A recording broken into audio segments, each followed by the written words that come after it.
गोरखाओं की आवाज को बुलंद करने के लिए चैनल को सब्सक्राइब करें और खबर को लाइक शेयर करें। और सवेरे उनको जो है 10:30 बजे फ्लाइट यानी चॉपर ने टेक ऑफ करना था दार्जिलिंग के लिए। फिर उसके बाद उनका कार्यक्रम था 12:30 बजे कटिहार, फिर आसाम में 2 कार्यक्रम हैं। ये सब होते हुए भी हमारे लिए सुबह 10 बजे से लेकर के 1 बजे तक जो है 3 घंटे वो होटल में और बागडोगरा एयरपोर्ट में प्रतीक्षा करते रहे। और इतना भी नहीं, क्योंकि मैं स्वयं पायलट कैप्टन के साथ लगातार टच में था और कैप्टन से बात हुई और कैप्टन ने कहा कि बादल बहुत घने हैं, उतरना असंभव है। बट फिर भी गृह मंत्री जी ने कहा कोई चांस है, ले सकते हैं। और फिर जो है पायलट ने चांस लिया और वहां से टेक ऑफ किया बागडोगरा से और दार्जिलिंग के पास आकर के 2 बार जो है राउंड लिया। उसमें भी ट्राई किया किसी तरह एक बार लैंड हो जाए, क्योंकि लैंडिंग का इशू था, टेक ऑफ में ज्यादा इशू नहीं आता। और इस तरफ से जहाँ से बागडोगरा करीब 17 मिनट का ही रास्ता है, जहाँ से आता है जो रूट है, उसमें घने बादल रहे और हर 5 मिनट में चेंज हो रहा था लगातार मौसम। सो फाइनली रिस्क नहीं ले सकते, क्योंकि गृह मंत्री जी का सवाल है, तो वापस अगले कार्यक्रम के लिए वो कटिहार अभी 10 लैंड किए हैं। और कटिहार पहुंच करके उन्होंने टेलीफोन के माध्यम से जो अपनी विशेष बातें थी, चाहे वो 11 जनजाति का विषय हो, चाहे संवैधानिक समाधान का हो, चाहे बगान का हो, चाहे हमारे युवाओं का हो, उन सब 4-5 जो प्रमुख हमारे विषय थे उन्होंने टच किया है। विकास के लेकर के भी उन्होंने कहा है और उन्होंने ये कहा है कि पहाड़ में शांति और विकास के लिए एकमात्र विकल्प है, वो है नरेंद्र भाई मोदी और भारतीय जनता पार्टी। मैं आभारी हूँ एक गृह मंत्री जी होते हुए भी एक कार्यक्रम के लिए करीब 4 घंटे हमारे लिए इतना प्रयास रहे। और इसीलिए मैं गृह मंत्री जी को हमेशा कहता हूँ, गोरखा जाति गोरखा समाज के वो संरक्षक हैं। और इस बार भी बहुत पहले से उन्होंने तय कर दिया था, मैं कहीं जा पाऊँ या नहीं पाऊँ, लेकिन मैं दार्जिलिंग जरूर आऊँगा। और वो दार्जिलिंग आए, भले ही सिलीगुड़ी तक पहुँच पाए, लेकिन दार्जिलिंग में उन्होंने कदम रखा। मुझे लगता है हमारे लिए यही बहुत बड़ा विषय। राजू जी से क्या कुछ मीटिंग इस जिले में आयोजित किया जाएगा? देखिए, अब 23 तारीख का गृह मंत्री जी का 2 कार्यक्रम है, मालदा में और रायगंज में। और बार बार मैं अपने लिए बुला करके दूसरे के सीट में खराब नहीं करना चाहता, क्योंकि दार्जिलिंग की जनता बीजेपी के साथ है, मोदी जी के साथ है, गृह मंत्री जी के साथ है। उन्होंने आज भी वो शब्द प्रयोग किए हैं, काम कराना मेरी जिम्मेदारी है। बट फिर भी मैं प्रयास करूंगा। मुझे लगता है इस बार भी हम फिर वो चांस नहीं लेंगे।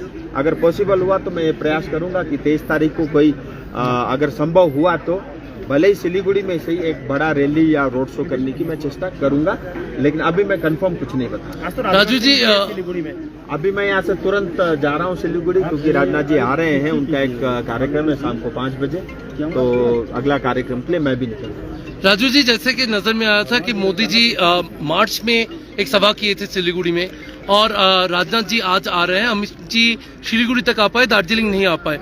कोई और सेंट्रल कमेटी से किसी का अभी आपके लिए प्रचार में आने के बारे में आपको कोई सूचना मिली? अनुराग ठाकुर जी आ गए थे और अभी 23 तारीख को जो है किरण रिजिजू जी आ रहे हैं और जो है अनुराग ठाकुर जी आ चुके हैं, आज राजनाथ जी हैं और 1-2 लोग और हैं जिनका कार्यक्रम अभी तय होना है, क्योंकि 3-4 दिन अभी हमारे हाथ में है। कालिम्पोंग में कोई सेंट्रल कमेटी का मेंबर आ रहा है? अभी तय नहीं है, योगी जी आने की बात चल रही है, लेकिन वो 2 बार डेट कैंसिल हो चुका है। तो हम प्रयास कर रहे हैं, और क्योंकि जनता चाहती है कि एक बार बड़े नेता आए, उनसे मिले, उनकी बात सुने, वो एक सबके मन में एक इच्छा रहती है। तो इसीलिए गृह मंत्री आ रहे थे और प्रधानमंत्री अभी 20-25 दिन पहले ही आके जा चुके हैं और उन्होंने अपनी बात रख दी थी। इस बार गृह मंत्री का था, लेकिन आज मौसम ने साथ नहीं दिया। गृह मंत्री जी ने जिस तरह से बोला कि 11 जाति का जो छूटा हुआ है, कब तक ये जो मांगे है ये पूरी हो जाएगी? देखिए, आज भी उन्होंने कहा कि वो कंसिडरेशन में है और ये तो मैं भी जानता हूँ वो है और काफी लंबे समय से है और उसमें काफी काम भी हुआ है, लेकिन किसी कारणवश अंतिम क्षणों में हम कराना चाहते थे, वो नहीं हो पाया। अगर मैं आपको बताऊं तो सीए के साथ ही इसकी घोषणा होनी थी, लेकिन कुछ कारणों से नहीं हो पाई, क्योंकि सीए कानून पहले पास हो चुका था तो उसका गैजेट या निकालना और उसका नियम घोषणा करना वो सरल था। हमारा बिल पास नहीं हुआ था, इसीलिए कैबिनेट बैठने में और उसको पारित करने में दिक्कत आई, लेकिन वो अंडर कंसिडरेशन है, जैसा आज स्पष्ट शब्दों में उन्होंने कहा। वो जल्दी होगा और मैं ऐसा मानता हूं 2026 के चुनाव से पहले 110% होगा। और स्थायी समाधान के लिए मैं फिर कहना चाहता हूं, स्थायी समाधान ना हो इसके लिए टीएमसी पूरा प्रयास करेगी, बीजेपीएम पूरा प्रयास करेगा, क्योंकि उनका जीटीए खत्म हो जाएगा। मैं जनता से कहना चाहता हूं, मैं चुनाव लड़ी इसी रहा हूं कि इस क्षेत्र में रहने वाली जनता को मिले, और मेरा और कोई तीसरा काम नहीं। आज का राजू जी, आप जैसे कह रहे हैं कि सीए के साथ ये सोल्यूशन क्या? जितने भी तो आप कह रहे हो स्थायी समाधान हो जाएगा, तो क्या हो? मैं जितने भी हमारे मीडिया के साथी हैं, विशेष करके जो कलकत्ता से आते हैं, सिलीगुड़ी से आते हैं, चुनाव के अलावा भी आया करो। चुनाव के समय आकर के जो है यहाँ पे हमारा गोरखालैंड का प्रयोग करके टीएमसी को बाकी जगह जो जिताने की राजनीति करते हैं, इसको बंद करो। मैं स्पष्ट शब्दों में कह रहा हूँ, और मैं कोई आपको ब्रेकिंग न्यूज नहीं दूंगा, मैं सब स्पष्ट शब्दों में कह रहा हूँ। आज भी गृह मंत्री ने यही कहा, भारत के संविधान में गोरखालैंड से लेकर के सब कुछ है।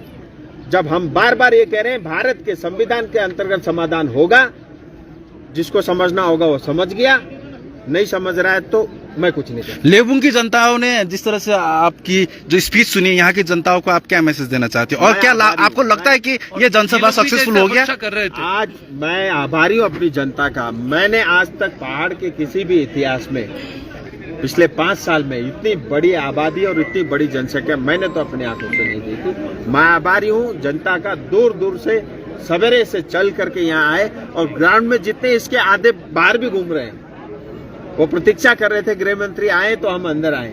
सो मैं आभारी हूँ अपनी जनता का, और जिन्होंने इतना प्यार दिया है, और प्रोग्राम हिट है।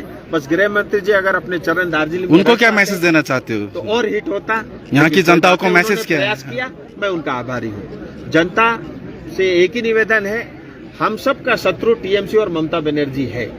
हम सब ने एक होकर के अपने शत्रु को हराना है और कमल को खिलाना है। ये दूसरा फूल ठीक नहीं, उस फूल को हम भगवान को नहीं चढ़ाते, कमल का फूल ही भगवान को चढ़ता है, वही जनता को चढ़ता है। बहुत धन्यवाद। Thank you.